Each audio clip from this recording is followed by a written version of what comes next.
Good afternoon, my name is Ola Atamanova, and I want to thank everybody who joins us in Ukraine Media Center Ukraine Forum. It's been 10 years of the war, and today is day 643 of the full-scale invasion of a homeland by Russian aggressor.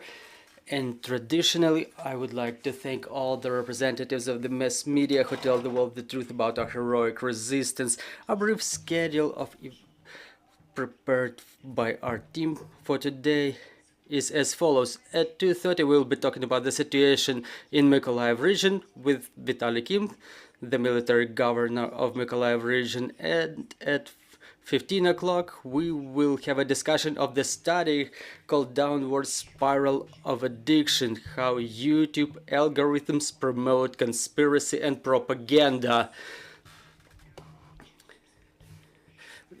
And right now we will be talking about Ukrainian energy sector. Joining us online is Oleksandr Kharchenko, director at the Energy Industry Research Center. Good afternoon, Mr. Oleksandr. Good afternoon.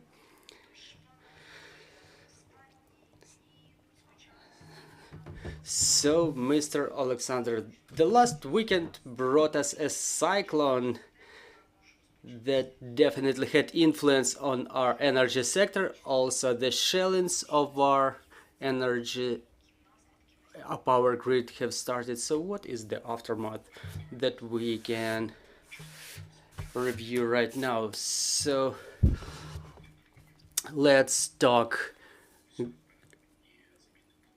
about the drone strike, that supermassive drone strike. This attack demonstrated that all the preparations that were made by the power technicians and the military in terms of coordination and in terms of improvement of protection of the energy infrastructure facilities, it has a very transparent result and a very good result.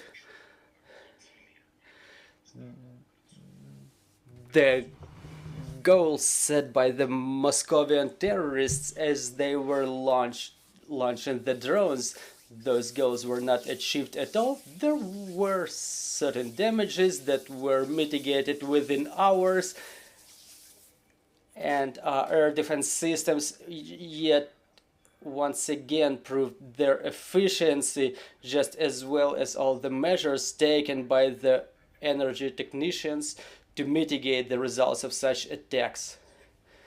So at least in this part, the situation, well, I cannot say it's good, but it's under control. And it is such that tells us we were preparing the power grid properly, in the right way. Well, talking about the weather, that's a unique situation. There are statements by the meteorologists who say that it was the biggest storm within years, with the with the wind velocity up to 150 meters per second, that broke a chimney in the boiler room in Odessa. To me, it's even difficult to comprehend how it happened, but it's a fact. The weather conditions are just fantastic in terms of their negative impact. Unfortunately, hundreds of villages ended up without power supply.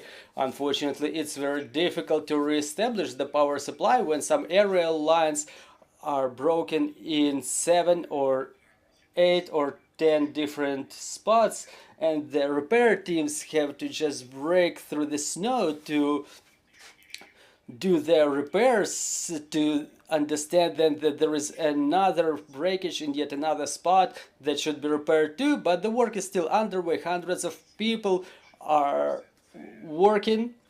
The work is in progress, and the work goes on for 24/7.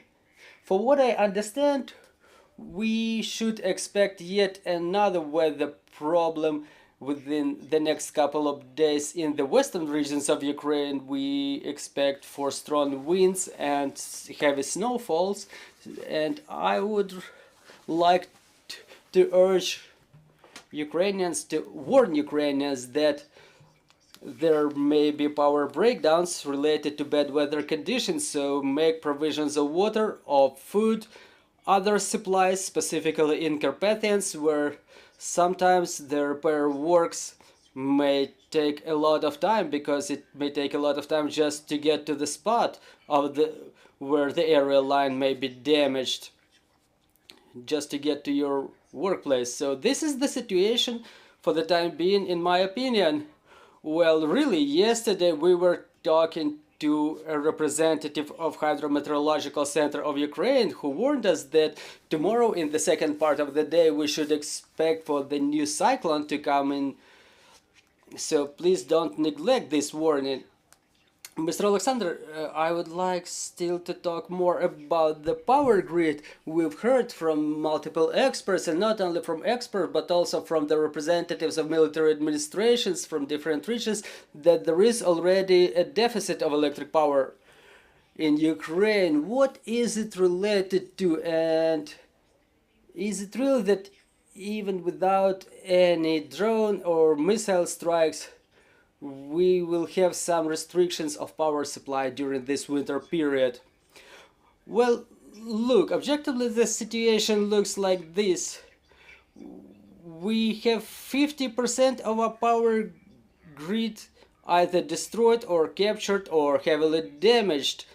The power grid that existed before the war, and at the same time 70% of coal generation that is important for maneuvering was damaged or captured or destroyed too. And it's quite easy to explain when the temperature goes down, 1 degree below zero means additional 200 megawatts of consumption, so basically another power reactor, and there is no power reactor to switch on during such deficit.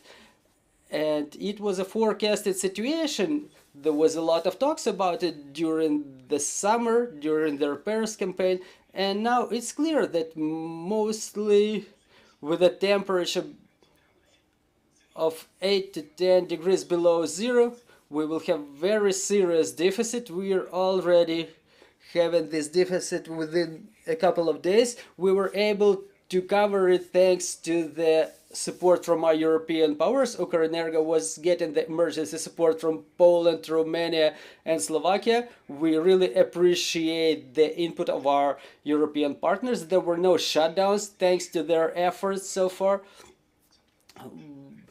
But according to our estimates, with temperature falling below, we will have nothing to cover the deficit with, because there are certain restrictions that we have with the transborder transportation of electric power. So within peak hours, between 17 and 21 o'clock in the evening, we will have deficit, and there are two ways. Either Ukrainians start saving electric power and start disconnecting ions, boilers, and other